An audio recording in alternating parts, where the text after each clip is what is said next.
S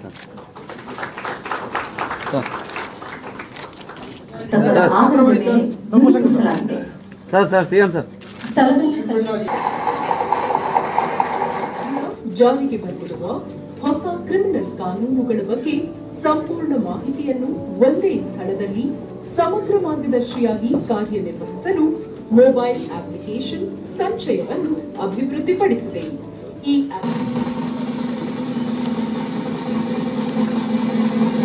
ಜನನಿಬಿಡ ಪ್ರದೇಶದಲ್ಲಿ ಪೊಲೀಸರು ಸದಾ ಅಲರ್ಟ್ ಆಗಿರುತ್ತಾರೆ. ನಾಗರಿಕರು ತೊಂದರೆಯಲ್ಲಿದ್ದಾಗ ತಕ್ಷಣ ಸಹಾಯಕ್ಕಾಗಿ 112ಕ್ಕೆ ಕರೆ ಮಾಡುತ್ತಾರೆ. 112ಕ್ಕೆ ಬಂದ ತುರ್ತು ಕರೆಗಳನ್ನು ಕಮಾಂಡ್ ಸೆಂಟರ್ನ ಆಪರೇಟರ್ಗಳು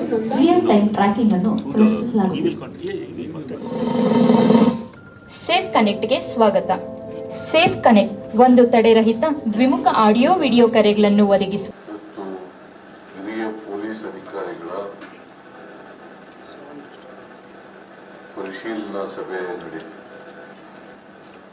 ಸಭೆಯಲ್ಲಿ ಬಹಳ ಮುಖ್ಯವಾಗಿ ಸಾರ್ವಜನಿಕರ ಅಭಿಪ್ರಾಯ ಯಾವ ರೀತಿ ರೂಪಿತ ಆಗ್ತದೆ ಅನ್ನೋದ್ರ ಬಗ್ಗೆ ಪೊಲೀಸ್ನವರು ಗಮನ ಹರಿಸಿದರು.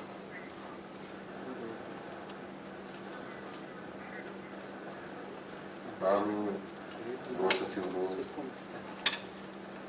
ಅವೆಲ್ಲ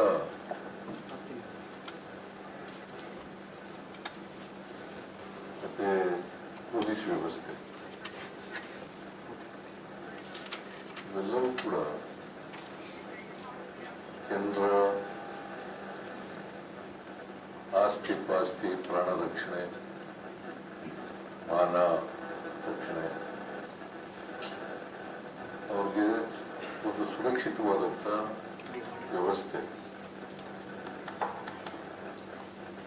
ನಿರ್ಭಯವಾಗಿ ಬದುಕತಕ್ಕಂಥ ವ್ಯವಸ್ಥೆ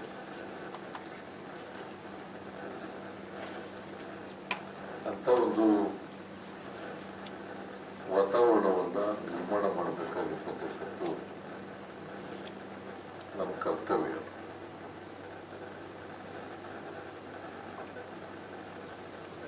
ನಾನು ಮೊದಲಿಗೆ ಪ್ರಸ್ತಾಪ ಮಾಡಿದ್ದೇನೆ, ಹೋಮ್ ಮಿನಿಸ್ಟರ್ ಕೂಡ ಪ್ರಸ್ತಾಪ ಮಾಡಿದ್ದೇನೆ. ಒಳ್ಳೆ ಕೆಲಸ ಮಾಡಿದ್ರೆ ನಮ್ಮ ಸರ್ಕಾರ ಒಳ್ಳೆ ಕೆಲಸ ಮಾಡಿದೆ ಅಂತೇಳಿ ಶಬಾಷ್ಗಿರಿ ಕೊಡ್ತಾರೆ.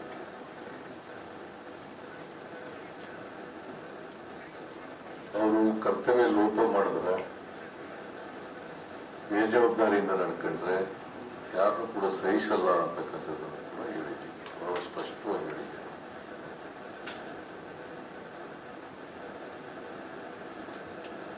ಪೊಲೀಸ್ನವರು ಯಾವ ಕಾರಣಕ್ಕೂ ಕೂಡ ರಿಯಲ್ ಎಸ್ಟೇಟ್ ಮಾಡೋರ ಜೊತೆ ಶಾಮೀಲ್ ಆಗಬಾರ್ದು ಅಥವಾ ಅವ್ರ ಜೊತೆ ಪಾರ್ಟ್ನರ್ ಆಗಬಾರ್ದು. ಇವರೇ ಸ್ವತಃ ರಿಯಲ್ ಎಸ್ಟೇಟ್ ಮಾಡ್ತಕ್ಕಂಥ ಪೊಲೀಸರು ಮಾಡಬಾರ್ದು. ಅದನ್ನು ಕೂಡ ಸ್ಪಷ್ಟವಾಗಿ ತಿಳಿಸ್ತೀವಿ. ಗೊತ್ತಾದರೆ ಕಠಿಣವಾದಂಥ ಕ್ರಮಗಳನ್ನು ತಗೊಳ್ತೀವಿ ಅಂತೇಳಿ ಹೇಳಿದ್ದೇವೆ. ನಾನು ಹೇಳಿದ್ದೀನಿ,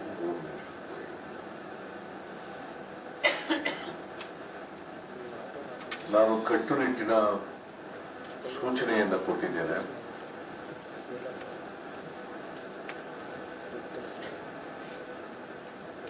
SP, DCP, IG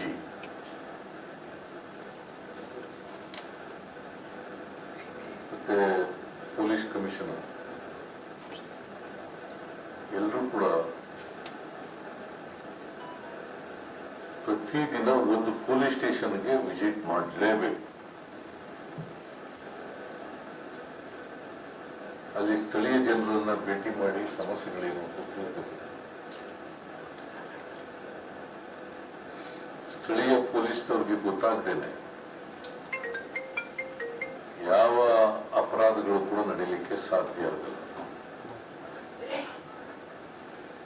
ಅದು ಡ್ರಗ್ಸ್ ಇರ್ಬೋದು, ರೌಡಿಸಮ್ ಇರ್ಬೋದು, ಕಳ್ಳತನ ಮಾಡೋರು ಇರ್ಬೋದು, ದರೋಡೆ ಮಾಡ್ತಕ್ಕಂಥವ್ರು ಇರ್ಬೋದು, ಕನ್ನ ಹಾಕೋರು ಇರ್ಬೋದು,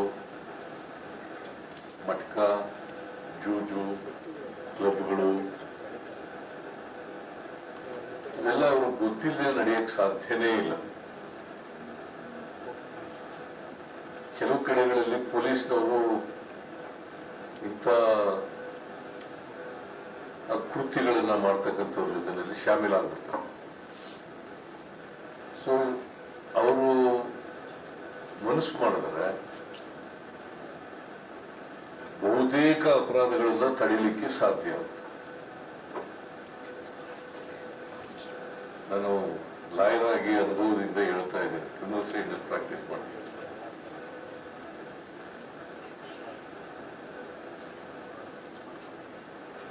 ಮಾಡಲಿಕ್ಕೆ ಸಾಧ್ಯ. ಬಟ್ ಪೊಲೀಸ್ ಅದಕ್ಕೆ ಇವೆಲ್ಲ ಜಾಗೃತರಾಗಬೇಕಾದ್ರೆ ಮೇಲಧಿಕಾರಿಗಳು ಮೇಲಿನ ಮೇಲೆ ಪೊಲೀಸ್ ಸ್ಟೇಷನ್ಗೆ ಈಗ ಒಬ್ಬ SP ಜಿಲ್ಲೆನಲ್ಲಿ ಒಂದು 15ರಿಂದ 20 ಪೊಲೀಸ್ ಸ್ಟೇಷನ್ಗಳಿರ್ಬೋದು. ಎಷ್ಟಿರ್ಬೋದು? 15 to 20 station. ದಿನಕ್ಕೊಂದು ಪೊಲೀಸ್ ಸ್ಟೇಷನ್ ವಿಸಿಟ್ ಮಾಡಿ.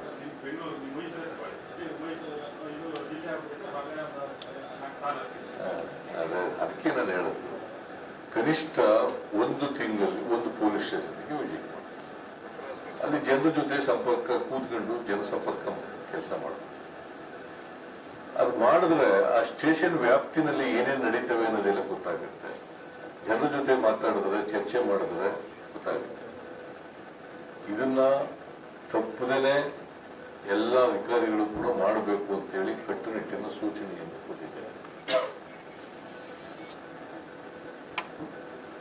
ಆಮೇಲೆ ಪೊಲೀಸ್ನವರಿಗೆ ಮತ್ತೆ ಇಂಟೆಲಿಜೆನ್ಸ್ನವರಿಗೆ ಕೋಆರ್ಡಿನೇಷನ್ ಇದೆ. ಈಗ ಅನೇಕ ಕಡೆಗಳಲ್ಲಿ ಕೋಆರ್ಡಿನೇಷನ್ ಇಲ್ಲ. ಇಂಟೆಲಿಜೆನ್ಸ್ನವರು ಮುಂಚಿತವಾಗಿ ಇರಬೇಕು, ಮತ್ತೆ ಪೊಲೀಸ್ ಆಫೀಸರ್ಗೆ ಸ್ವಲ್ಪ ದೂರದೃಷ್ಟಿ ಇರಬೇಕು. ಮುಂದೆ ಏನಾಗಬಹುದು ಅಂತಕ್ಕಂಥ ಇದಿರಬೇಕು. ಒಂದು ಇನ್ಫಾರ್ಮೇಶನ್ ಬಂದ್ರೆ ಆ ಇನ್ಫಾರ್ಮೇಶನ್ ಕಸದ ಬುಟ್ಟಿಗೆ ಹಾಕ್ಬಿಡೋದಲ್ಲ, ಅದ್ರ ಬಗ್ಗೆ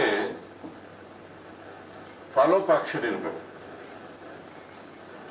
ಅದನ್ನು ಹೇಳಿದ್ದೀನಿ, ಎಲ್ಲ ಪೊಲೀಸ್ನವ್ರಿಗೂ ಕೂಡ ಇದನ್ನು ಮಾಡಬೇಕು ಅಂತ ಹೇಳಿದ್ದೀನಿ. ಸೊ ಮುಂದೇನಾಗಬಹುದು ಅಂತಕ್ಕಂಥ ಆಲೋಚನೆ ಇರುತ್ತೆ. ಈಗ ಫಾರ್ ಎಕ್ಸಾಂಪಲ್ ಒಂದು ಉದಾಹರಣೆ ಕೊಟ್ಟು ಹೇಳಿದೆ ನಾನು. ಹುಬ್ಬಳ್ಳಿನಲ್ಲಿ ನೇಹ ಮರ್ಡರ್ ಆಯ್ತು, ಇನ್ನೂ ಒಂದು ಮರ್ಡರ್ ಆಯ್ತು. ಎರಡನೇ ಮರ್ಡರ್ನಲ್ಲಿ ಅವನು ಆರೋಪಿ ಬೆದರಿಕೆ ಹಾಕಿದ್ದಾರೆ ಅಂತೇಳಿ ಪೊಲೀಸ್ ಸ್ಟೇಷನ್ಗೆ ಕಂಪ್ಲೇಂಟ್ ಕೊಟ್ಟಿದ್ದಾರೆ. ಆಗ್ಲೇ ಕ್ರಮ ತಗೊಂಡಿದ್ದಾರೆ, ಆ ಮರ್ಡರ್ನ ನಡೆಸಲಿಕ್ಕೆ ಸಾಧ್ಯ ಆಗಿತ್ತು. ಅದು ಉದಾಹರಣೆ. ಈ ತರದ ಬೇಕಾದಷ್ಟು ಕರ್ನಾಟಕದಲ್ಲಿ ನಡೀತವೆ. ಸೊ ಈ ಉದಾಹರಣೆ ಕೊಟ್ಟು ಇದನ್ನೆಂತ ನಡೆಸಲಿಕ್ಕೆ ಸಾಧ್ಯ. ಫಾರ್ ಎಕ್ಸಾಂಪಲ್ ಬಿಜಾಪುರದಲ್ಲಿ ಮೊನ್ನೆ 7 ಜನ ನೀರು ಬಿದ್ದುಬಿಟ್ರು, ಜೂಜಾಟ ಆಡ್ತಾ ಇದ್ರು. ಪೊಲೀಸ್ನವರು ಅವ್ರನ್ನ ಆ ಜೂಜಾಟ ಮಾಡೋದು ಇನ್ಫಾರ್ಮೇಶನ್ ಗೊತ್ತಾದ ಮೇಲೆ ಅವ್ರಿಗೆ ಹೋಗಿದ್ದಾರೆ. ಪೊಲೀಸ್ನವ್ರು ಬರ್ತಾರೆ ಅಂತ ಓಡೋಗಿ ನೀರು ಬಿದ್ದುಬಿಟ್ರು. ಆ ತೆಪ್ಪ ತಗೊಂಡು ಹೋಯ್ತಿದ್ರಲ್ಲ, ಯಾರು ಈಜ್ ಬತ್ತಿದ್ರು ಅವ್ರು ಬದುಕೊಂಡ್ರು, ಯಾರು ಈಜ್ ಬತ್ತಿದ್ರು ಅವ್ರು ಸತ್ತೋದ್ರು. 5 ಜನ ಸತ್ತೋದ್ರು. ಅವ್ರು ತಪ್ಪು ಮಾಡಿರ್ಬೋದು ಜೂಜಾಟ. ಲೈಸೆನ್ಸ್ ಇಲ್ಲದೆ ಜೂಜ್ ನಡೆಸ್ತಿದ್ರಲ್ಲ, ನಿಲ್ಸಿದ್ರೆ ಹಿಂಗಾಗಕ್ಕೆ ಸಾಧ್ಯ ಆಗ್ತಿರ್ಲಿಲ್ಲ.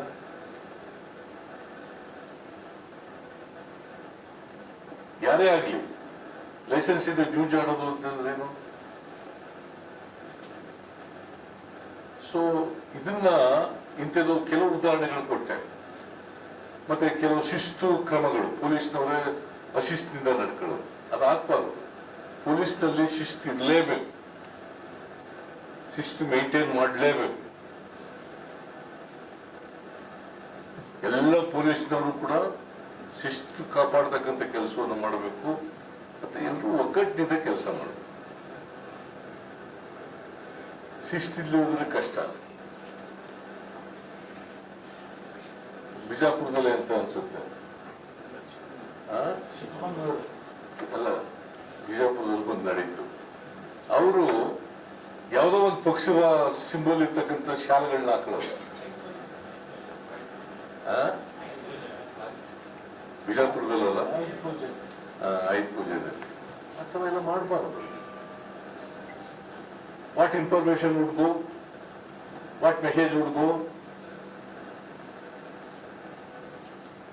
ಪೊಲೀಸ್ ಆಫೀಸರ್ಸ್ ನಮ್ಮ ಸಂವಿಧಾನದ ರೀತಿ ಕೆಲಸ ಮಾಡಬೇಕಲ್ಲ. ಯಾವುದೇ ಕೋಮುವಾದದ ಕೆಲಸವನ್ನು ಮಾಡಬಾರ್ದು. ಕೋಮುವಾದಕ್ಕೆ ಆ ಸಿಂಬಲ್ಗಳಿರ್ತಾವಲ್ಲ ಅಂಥವನ್ನೆಲ್ಲ ಮಾಡಕ್ ಹೋಗ್ಬಾರ್ದು. ಸೊ ಇಲ್ಲಿ ಚಿಕ್ಕಮಗಳೂರಿನಲ್ಲಿ ಒಂದಾಯ್ತು, ಪೊಲೀಸ್ ಅಡ್ವೊಕೇಟ್ಸ್. ಸೊ ಇಂಥ ಕಡೆ ಶಿಸ್ತಿನಿಂದ ಪೊಲೀಸ್ನವರು ವರ್ತಿಸ್ತಕ್ಕಂಥದ್ದು ಕೂಡ ಅತ್ಯಂತ. ಆಮೇಲೆ ನಾವು ಸುವ್ಯವಸ್ಥೆ ಚೆನ್ನಾಗಿದ್ರೆ ಹೆಚ್ಚು ಬಂಡವಾಳ ಹೂಡಿಕೆ ಆಯ್ತದೆ. ಬಂಡವಾಳ ಹೂಡಿಕೆ ಆದರೆ ಉದ್ಯೋಗ ಸೃಷ್ಟಿ ಆಗ್ತದೆ. ಉದ್ಯೋಗ ಸೃಷ್ಟಿಯಾಗಿ ಆಸ್ತಿ ಉತ್ಪಾದನೆ ಸೃಜನೆ ಆದರೆ ರಾಜ್ಯದ ಬೆಳವಣಿಗೆ ಆಗ್ತದೆ, ಪರ್ ಕ್ಯಾಪಿಟಲ್ ಇನ್ಕಮ್ ಜಾಸ್ತಿ ಆಗ್ತದೆ. ಸೊ ಒಂದಕ್ಕೊಂದು ಸಂಬಂಧ ಇರ್ತದೆ. ಸುವ್ಯವಸ್ಥೆ ಮತ್ತೆ the development of the state ಒಂದಕ್ಕೊಂದು ಸಂಬಂಧ ಇದೆ. ಅದರಿಂದ ಸುವ್ಯವಸ್ಥೆಯನ್ನ ಕಾಪಾಡಲೇಬೇಕು. ಈಗ ಕರ್ನಾಟಕಕ್ಕೆ ಒಂದು ಹೆಸರಿದೆ, ಪೊಲೀಸ್. ಕರ್ನಾಟಕದ ಪೊಲೀಸ್ ಅಂತಂದ್ರೆ ಇಡೀ ದೇಶದಲ್ಲಿ ಒಂದು ಹೆಸರಿದೆ. ಅದಕ್ಕೆ ಕಳಂಕ ತರ್ತಕ್ಕಂಥ ಕೆಲಸ ಯಾರು ಮಾಡಬಾರ್ದು ಅಂತ ಸೂಚನೆ. ಅದಿನ್ನೂ ಎತ್ತರಕ್ಕೆ ಏರಿಸಬೇಕು ಹೊರತು ಕಳಂಕ ತರ್ತಕ್ಕಂಥ ಕೆಲಸ ಮಾಡಬಾರದು. ಆಮೇಲೆ ಈ ಫೇಕ್ ನ್ಯೂಸ್ ಹಾವಳಿ ಜಾಸ್ತಿ ಆಗ್ತದೆ. ಈಗ ಸುಳ್ಳು ಸುದ್ದಿಗಳು ಹಬ್ಸೋದು ಯಾರೇ ಮಾಡಿರ್ಲಿ, ಯಾವ ಪಕ್ಷದವರೇ ಮಾಡಿರ್ಲಿ, ಅಥವಾ ಯಾರೇ ಸಾಮಾನ್ಯ ಜನ ಮಾಡಿರ್ಲಿ, ಅಥವಾ ಪಕ್ಷದ ಅಭಿಮಾನಿಗಳು ಮಾಡಿರ್ಲಿ, ಈಗ ಜಾಸ್ತಿ ಆಗ್ಬಿಟ್ಟಿದೆ. ಸೋಷಿಯಲ್ ಮೀಡಿಯಾದಲ್ಲಿ ಜಾಸ್ತಿ ಆಗ್ಬಿಟ್ಟಿದೆ. ಈ ಫೇಕ್ ನ್ಯೂಸ್ ಅನ್ನ ಸಾಧ್ಯವಾದ ಅದನ್ನ ಹತ್ತಿಕ್ಕತಕ್ಕಂಥ ಪ್ರಯತ್ನ ಮಾಡದೆ ಹೋದ್ರೆ ಅದು ಸಮಾಜಕ್ಕೆ ಕಂಟಕ.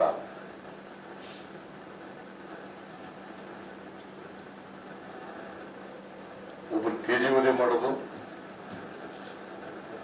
ಕಳಂಕ ತರ್ತಕ್ಕಂಥದ್ದು ಮಾಡೋದು, ಕೋಮ ಸೌಹಾರ್ದ ಹಾಳು ಮಾಡ್ತಕ್ಕಂಥದ್ದು ಮಾಡೋದು,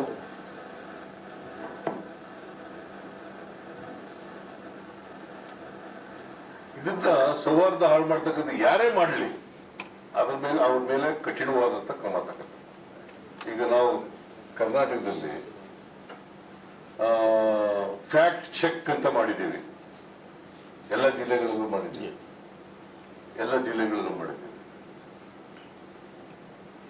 ಅದನ್ನ ಸ್ಟ್ರಿಕ್ಟ್ ಆಗಿ ಮಾಡಬೇಕು. ಯಾರು ಫೇಕ್ ನ್ಯೂಸ್ ಅನ್ನ ಮಾಡ್ತಾರೆ, ಯಾರೇ ಆಗಿರ್ಲಿ, ಅವ್ರ ಮೇಲೆ ಕಠಿಣವಾದಂತ ಕ್ರಮ ತಗೊಳ್ಳಲೇಬೇಕು ಅಂತೇಳಿ ಹೇಳಿ. ಕೋಮು ಸೌಹಾರ್ದ ಹಾಳು ಮಾಡ್ತಕ್ಕಂಥದ್ದು, ತೇಜವಧೆ ಮಾಡ್ತಕ್ಕಂಥದ್ದು, ಕಳಂಕ ತರ್ತಕ್ಕಂಥದ್ದು, ಅದನ್ನ ದುರುದ್ದೇಶದಿಂದ ಉದ್ದೇಶಪೂರ್ವಕವಾಗಿ ಮಾಡ್ತಕ್ಕಂಥದ್ದನ್ನು ಸಹಿಸಲ್ಲ ಅಂತಕ್ಕಂಥ ಮಾತನ್ನು ಹೇಳಿದ್ದಾರೆ. ಮತ್ತೆ ಡ್ರಗ್ಸ್ ಬಗ್ಗೆ ಕೂಡ ಬಹಳ ಸ್ಪಷ್ಟವಾಗಿ ಹೇಳಿದ್ದೀನಿ. ಇದನ್ನ ಎರಾಡಿಕೇಟ್ ಮಾಡಲೇಬೇಕು. ನಿಮಗೆ ಎಲ್ರಿಗೂ ಗೊತ್ತಿದೆ ಯಾರ್ಯಾರು ಡ್ರಗ್ಸ್ ಇದರಲ್ಲಿ ವ್ಯಾಪಾರದಲ್ಲಿ ಇದಾಗಿದ್ದಾರೆ, ಭಾಗಿಯಾಗ್ತಾರೆ, ಯಾರು ಮಾಡ್ತಾರೆ, ಎಲ್ಲಿಂದ ತಲುಪ್ತಾರೆ, ಹೆಂಗೆ ಡಿಸ್ಟ್ರಿಬ್ಯೂಟ್ ಮಾಡ್ತಾರೆ, ಎಲ್ಲೆಲ್ಲಿ ನಡೀತದೆ ಎಲ್ಲ ಗೊತ್ತಿರ್ತದೆ. ಅದನ್ನು ನಿಲ್ಲಿಸಬೇಕು ಅಂತಕ್ಕಂಥದ್ದನ್ನ ಮಾಡಿದ್ದೇನೆ, ಹೇಳಿದ್ದೇನೆ ಬಹಳ ಸ್ಪಷ್ಟವಾಗಿ. Cyber crime. ಸೊ ಇದರಿಂದ ಈಗ ಸಮಾಜದಲ್ಲಿ ಬೆಳವಣಿಗೆ ಆಯ್ತಾ ಹೊಸ ರೂಪದ ಅಪರಾಧಗಳು ಸೃಷ್ಟಿಯಾಗ್ತವೆ. ಹೊಸ ರೂಪದ ಅಪರಾಧಗಳನ್ನು ತಡಿಲಿಕ್ಕೆ ಹೊಸ ಹೊಸ ತಂತ್ರಜ್ಞಾನಗಳು, ಟ್ರೈನಿಂಗ್ ಆಗಬೇಕು, ಅದನ್ನೆಲ್ಲ ಮಾಡಬೇಕು ಅಂತ ಹೇಳಿದ್ದೀವಿ. ಟ್ರೈನಿಂಗ್ ಕೊಡ್ತಾ ಇದ್ದೀವಿ, ಬಟ್ ಇನ್ನು ಹೆಚ್ಚು ಮಾಡಬೇಕು ಅಂತಕ್ಕಂಥದ್ದನ್ನು ಕೂಡ ಹೇಳ್ತಾ ಇದ್ದೀವಿ. ಸೊ ಡ್ರಗ್ ಮೆನೇಶ್ ಇದೆಯಲ್ಲ, ಅದು ಇಡೀ ರಾಜ್ಯದಲ್ಲಿ ಈಗ ಮೈಸೂರು ಅಂತ ಕಡೆ, ಬೆಂಗಳೂರು ಅಂತ ಕಡೆ, ಹುಬ್ಬಳ್ಳಿ ಧಾರವಾಡದಂತ ಕಡೆ, ಮಂಗಳೂರು ಅಂತ ಕಡೆ, ಬೆಳಗಾಂ ಅಂತ ಕಡೆ ಇವುಗಳಲ್ಲಿ ಜಾಸ್ತಿ ಆಗ್ತಾ ಇದೆ. ಕಾರ್ಪೊರೇಷನ್ ಏರಿಯಾಗಳಲ್ಲಿ ಜಾಸ್ತಿ ಆಗ್ತದೆ. ಈಗ ನಾನು ಕೋಲಾರದಲ್ಲಿ ಮೊನ್ನೆ ಒಂದು 4-5-6 ತಿಂಗಳುಗಳಲ್ಲಿ ಮಕ್ಕಳು ಇದನ್ನ ಬ್ಯಾಗ್ನಲ್ಲಿ ಇಟ್ಕೊಳ್ತವೆ ಅಂತ ನೋಡಿ ಕೇಳಿದೆ ನಾನು. ಅಂಥದ್ದೆಲ್ಲ ಈ ಪೊಲೀಸ್ನವ್ರಿಗೆ ಹೇಳಿದ್ದೀನಿ ನಾನು, ಮಕ್ಕಳಲ್ಲಿ ಜಾಗೃತಿ ತರಬೇಕು. ನಂಬರ್ 1. ನಂಬರ್ 2, ಯಾರ್ಯಾರು ಇದರಲ್ಲಿ ಈ ಅವ್ಯವಹಾರದಲ್ಲಿ ಭಾಗಿಯಾಗಿದ್ದಾರೆ ಅವ್ರ ಮೇಲೆ ಕಠಿಣವಾದಂಥ ಕ್ರಮ ಎಲ್ಲಿಂದ ಬರ್ತದೆ, ಯಾರು ಡ್ರಗ್ಸ್ ಪೆಡ್ಲರ್ಗಳಿರ್ತಾರೆ, ಆಮೇಲೆ ಅದನ್ನ ಎಲ್ಲಿ ಉಪಯೋಗಿಸ್ತಾರೆ. ಈಗ ಯಾರೋ ಹೇಳ್ತಾ ಇದ್ದಾರೆ,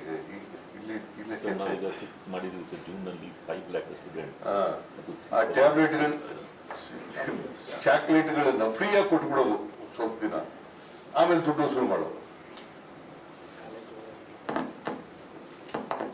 ಇಂಥವೆಲ್ಲ ನಡೀತಾ ಇರ್ತವೆ. ಆಮೇಲೆ ಬೀಟ್ ಇದೆಯಲ್ಲ, ಬೀಟ್ ಅಂತ ಮಾಡಿದ್ದಾರೆ ಈಗ ಪೊಲೀಸ್ ನಮ್ಮ ಹೊಸದಾಗಿ.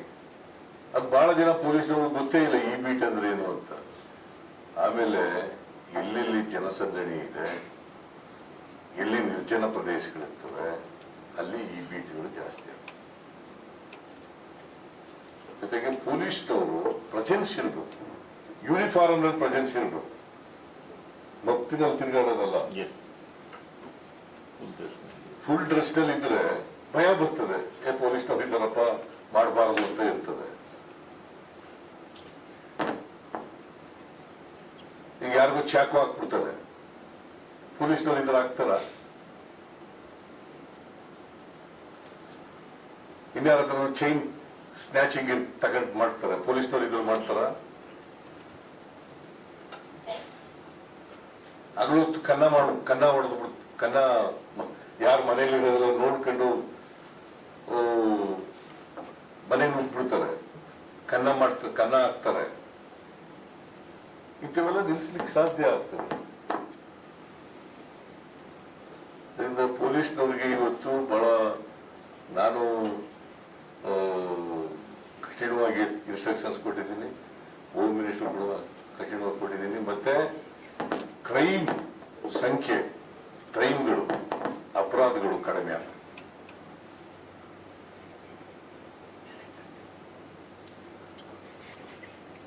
ನಮ್ಮ ಎಲ್ಲ ಈ ಪ್ರಯತ್ನಗಳಿಂದ ಕ್ರೈಮ್ ಕಡಿಮೆ ಆಗಬೇಕು. ಆಮೇಲೆ ಟ್ರಾಫಿಕ್, ಇತ್ತೀಚಿನ ದಿನಗಳಲ್ಲಿ ಟ್ರಾಫಿಕ್ ತೊಂದರೆಗೆ ಜನ ಸಾಮಾನ್ಯರು ಸಿಕ್ಕಾಕತ್ತೆ. ನಮಗ್ ಗೊತ್ತಾಗಲ್ಲ, ಯಾಕಂದ್ರೆ ನಮಗೆ ಪೊಲೀಸ್ನವ್ರು ಬಿಡಿಸ್ಬಿಡ್ತಾರೆ. ಇಲ್ಲ, ನಾನು ಅದಕ್ಕೆ ನಮ್ಗೆ ಜೀರೋ ಟ್ರಾಫಿಕ್ ಇಲ್ಲ, ನನಗೆ ನಾಟ್ ಜೀರೋ ಟ್ರಾಫಿಕ್. ಬಟ್ ಪೊಲೀಸ್ನವ್ರು ಆಗುವೆ ಅಲ್ಲೆಲ್ಲ ನಿಂತ್ಕೊಂಡು ಬಿಡಿಸ್ಬಿಡ್ತಾರೆ. No zero traffic, no zero traffic to the chief minister and to the home minister. ಬೇರೆ ಮಿನಿಸ್ಟರ್ಗಳಿಗೂ ಹೇಳ್ಬಿಟ್ಟಿದ್ದೀನಿ ಯಾರೋ ಜೀರೋ ಟ್ರಾಫಿಕ್ ಇರಬಾರ್ದು. ಆದ್ರೂ ಪೊಲೀಸ್ನವ್ರು ನಾವು ಹೋಗುವಾಗ ಇದು ಮಾಡ್ಬಿಡ್ತಾರೆ, ಸಿಗ್ನಲ್ ಫ್ರೀ ಮಾಡ್ಬಿಡ್ತಾರೆ. ಹೇಳಿದ್ದು ಒಂದೇ ಆಗಲ್ರಿ, ಇಡೀ ರಸ್ತೆನೆ ಖಾಲಿ ಮಾಡಿಸ್ಬಿಡೋದಕ್ಕೂ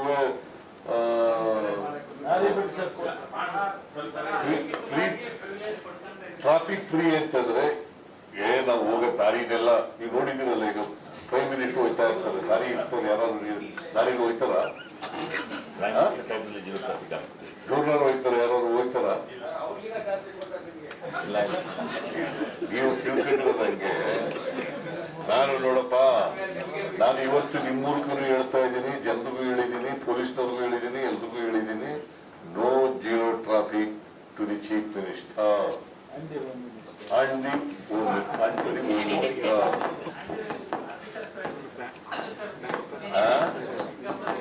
ಬಟ್ ಪೊಲೀಸ್ನವರು ಟ್ರಾಫಿಕ್ ನಿಲ್ಸಲ್ಲ, ಬಟ್ ನಮ್ಗೆ ದಾರಿ ಮಾಡ್ಕೊಡ್ತಾರೆ. ಎರಡೂ ಒಂದೇ ಆಗಲ್ರಿ, ಎರಡೂ ಒಂದೇ. ಈಗ ಸಿಗ್ನಲ್ಗಳಲ್ಲಿ ಎಲ್ಲ ವೆಹಿಕಲ್ಗಳು ತಡೆದು ಬಿಡ್ತಾರೆ, ನಮ್ಗೆಲ್ಲ ಫ್ರೀ ಬಿಟ್ಬಿಡ್ತಾರೆ ಎಲ್ಲ ರಸ್ತೆಗಳನ್ನೆಲ್ಲ. ಜೀರೋ ಟ್ರಾಫಿಕ್ ಅಂತಂದ್ರೆ ಜೀರೋ ಟ್ರಾಫಿಕ್ ಇಲ್ಲದೆ ವೆಹಿಕಲ್ಗಳು ಬಿಡ್ತಾರೆ, ಎಲ್ಲೆಲ್ಲಿ ನಮಗೆ ಅಡಚಣೆ ಇದೆ ಅಲ್ಲೆಲ್ಲ ಮಾಡ್ಬಿಡ್ತಾರೆ. ಸೊ ಅದು ಒಂದೇ ಆಗಲ್ಲ. Zero traffic is different. ನಾನು ಅದನ್ನೂ ಮಾಡಬೇಡಿ ಅಂತ ಹೇಳ್ತೀನಿ ಪೊಲೀಸ್ನವ್ರು. ಈಗ ನಿಮ್ಗೆ ಹೆಂಗೆ ಇಂಥದ್ದು ಮಾಡ್ತಾರೆ ಹಂಗೆ ನಮಗೂ ಮಾಡ್ತೀವಿ.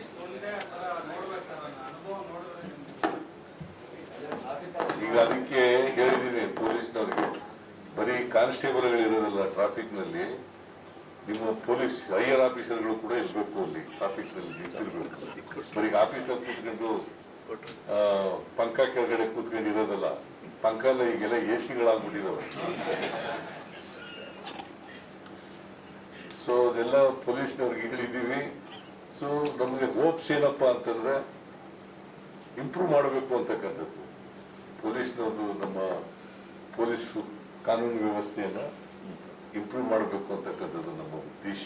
ಅದಕ್ಕೋಸ್ಕರ ಎಲ್ಲ ಪ್ರಯತ್ನಗಳನ್ನು ಕೂಡ ಮಾಡ್ತೀವಿ. ಪೊಲೀಸ್ನವರು ಕೋಆಪರೇಟ್ ಮಾಡ್ತಾರೆ ಅಂತಕ್ಕಂಥ ನಂಬಿಕೆ ವಿಶ್ವಾಸ ಇದೆ. ಪೊಲೀಸ್ನವ್ರು ಮನಸ್ಸು ಮಾಡಿದ್ರೆ ಅಪರಾಧಗಳನ್ನ ತಡೆಗಟ್ಟೋದು ಕಷ್ಟ ಏನಿಲ್ಲ. ಆಮೇಲೆ ಇಂಟೆಲಿಜೆನ್ಸು ಕೂಡ ಸ್ಟ್ರೆಂಥನ್ ಮಾಡಲಿಕ್ಕೆ ಎಲ್ಲ ಪ್ರಯತ್ನಗಳನ್ನು ಕೂಡ ಮಾಡ್ತೀವಿ. ಸೊ ಇಷ್ಟು ಮೇಜರ್ ಆಗಿ ಹೇಳಿರ್ತಕ್ಕಂಥದ್ದು. ಇನ್ನೂ ಅನೇಕ ವಿಚಾರಗಳನ್ನು ಪ್ರಸ್ತಾಪ ಮಾಡಿದ್ದೀವಿ, ಇದು ಮೇಜರ್ ಆಗಿ ಹೇಳಿದ್ದೀವಿ.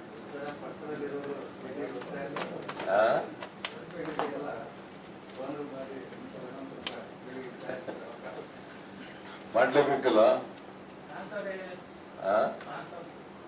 ಏನು ಟ್ರಾನ್ಸ್ಫರ್ ಹೇಳಿದ್ದೀನಿ.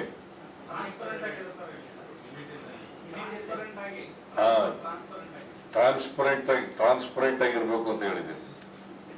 ನಮ್ಮ ಎಲ್ಲ ಆಕ್ಷನ್ಗಳು ಕೂಡ ಟ್ರಾನ್ಸ್ಪರೆಂಟ್ ಆಗಿರ್ಬೇಕು.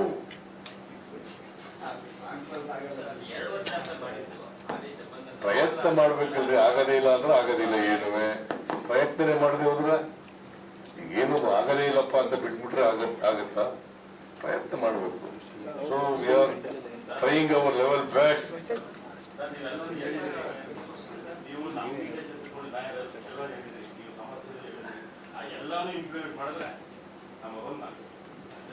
ಮಾಡಬೇಕು ಅನ್ನೋದು ನಮ್ಮ ಆಸೆ. ಯಾರಾದರೂ ಡೆಲಿಬರೇಟ್ ಆಗಿ ಅಶಿಸ್ತಿಂದ ನಡ್ಕೊಂಡ್ರೆ, ಕರ್ತವ್ಯ ಲೋಪ ಮಾಡಿದ್ರೆ ಅವ್ರ ಮೇಲೆ ಮುಲಾದಿಲ್ಲದೆ ಆಕ್ಷನ್ ತಗೋತೀವಿ. ನಾನು ಕೆಳಗಡೆಯಿಂದ ಬಂದಿರೋನೆ, ಎಮ್ಮೆ ಬೇಯಿಸ್ಕೊಂಡು, ಕುರಿ ಬೇಯಿಸ್ಕೊಂಡು, ಹೋಟ್ಲಲ್ಲಿ ಸಾಂಬಾರ್ ತಗೊಂಡು ಊಟ ಮಾಡಿ ಅನ್ನ ಬೇಯಿಸ್ಕೊಂಡು ಎಲ್ಲ ಬಂದಿರೋದು. ಈಗಾಗಲೇ ಟ್ರೈನಿಂಗ್ ಕೊಟ್ಟಿದ್ದೀವಿ. ಒಂದು ಕೈಪಿಡಿನೂ ಕೂಡ ಹೊರಡಿಸಿದ್ದೀವಿ. ಎಲ್ಲ ಪೊಲೀಸ್ ಸ್ಟೇಷನ್ಗೂ ಕೂಡ ಬಂದಿದ್ದೀವಿ, ಕೈಪಿಡಿ ಕೊಟ್ಟಿದ್ದೀವಿ, ಟ್ರೈನಿಂಗ್ ಕೂಡ ಕೊಟ್ಟಿದ್ದೀವಿ. 3 ಸಾರಿ ಟ್ರೈನಿಂಗ್ ಕೊಟ್ಟಿದ್ದೀವಿ. ಸೊ ಅದನ್ನ ಹೊಸ ಕಾಯ್ದೆ ಈಗ ಜುಲೈ 1ರಿಂದ ಇಂಡಿಯನ್ ಎವಿಡೆನ್ಸ್ ಆಕ್ಟ್ ಅಷ್ಟೊಂದು ಬದಲಾವಣೆ ಆಗಿಲ್ಲ. ಇಂಡಿಯನ್ ಪೀನಲ್ ಕೋಡ್ ಅಷ್ಟೊಂದು ಬದಲಾವಣೆ ಇಲ್ಲ. CRPC ಬದಲಾವಣೆ ಆಗಿಲ್ಲ. It's A central act. Evidence act, CRPC, IPC, they're all central acts. 1860 ವಾದವು 1860 ಬ್ರಿಟಿಷ್ನವ್ರ ಕಾಲದಲ್ಲಾಗಿತ್ತು. CID ನಮ್ಮ ಪೊಲೀಸ್ನವರೇ ಇರೋದು, CBI ನಮ್ಮ ಪೊಲೀಸ್ನವರೇ ಇರೋದು. ಬಹಳ ಜನ ವಿರೋಧ ಪಕ್ಷದವರು CBI ಕೊಡಿ ಕೇಸ್, CBI ಕೊಡಿ. ಅಲ್ಲಿ ಪೊಲೀಸ್ನವರು ನಮ್ಮ ಪೊಲೀಸೇ, CID ನಮ್ಮ ಪೊಲೀಸೇ, SIT ನಲ್ಲಿರೋರು ನಮ್ಮ ಪೊಲೀಸೇ, ಪೊಲೀಸ್ನವರೇ ಅಲ್ಲೂ ಇನ್ವೆಸ್ಟಿಗೇಟ್ ಮಾಡೋರು. CBI is also one of the investigating agency alwa. CID is also investigating agency, SIT is also investigating agency. ಅವರು ಅಧಿಕಾರದಲ್ಲಿರುವಾಗ ಚೋರ್ ಬಚಾವೋ ಸಂಸ್ಥೆ ಅಂತಿದ್ದವರು ನೀವು ಚೋರ್ ಬಚಾವೋ ಸಂಸ್ಥೆನ ಯಾಕೆ ಕೊಡಬೇಕು ಅಂತ ಬರೆಯದೇ ಇಲ್ಲ ನೀವು. ನಾನ್ ನೋಡಪ್ಪ, CBI-ನಲ್ಲಿರೋದನ್ನ ನಾನು ಅಲ್ಗಳೆಯಲ್ಲ. ಅವರು ಒಂದು ಇನ್ವೆಸ್ಟಿಗೇಟಿಂಗ್ ಏಜೆನ್ಸಿ. ಸೆಂಟ್ರಲ್ ಗೌರ್ಮೆಂಟ್ ಬೇರೆ ಬೇರೆ ಅಂತಾರಾಜ್ಯ ಇರ್ತಕ್ಕಂಥ ಅಫೇರ್ಸ್ಗಳನ್ನ ಇನ್ವೆಸ್ಟಿಗೇಟ್ ಮಾಡಲಿಕ್ಕೆ ಇರ್ತಕ್ಕಂಥದ್ದು. ರಾಜ್ಯ ಪೊಲೀಸ್ನವರು ನಮ್ಮಲ್ಲಿ ಕಾನೂನು ಸುವ್ಯವಸ್ಥೆ ಕಾಪಾಡಲಿಕ್ಕೆ ಇರ್ತಕ್ಕಂಥವ್ರು. ನಮ್ಮ ಪೊಲೀಸ್ನವರು ಕೂಡ ಸಮರ್ಥರಾಗಿದ್ದಾರೆ.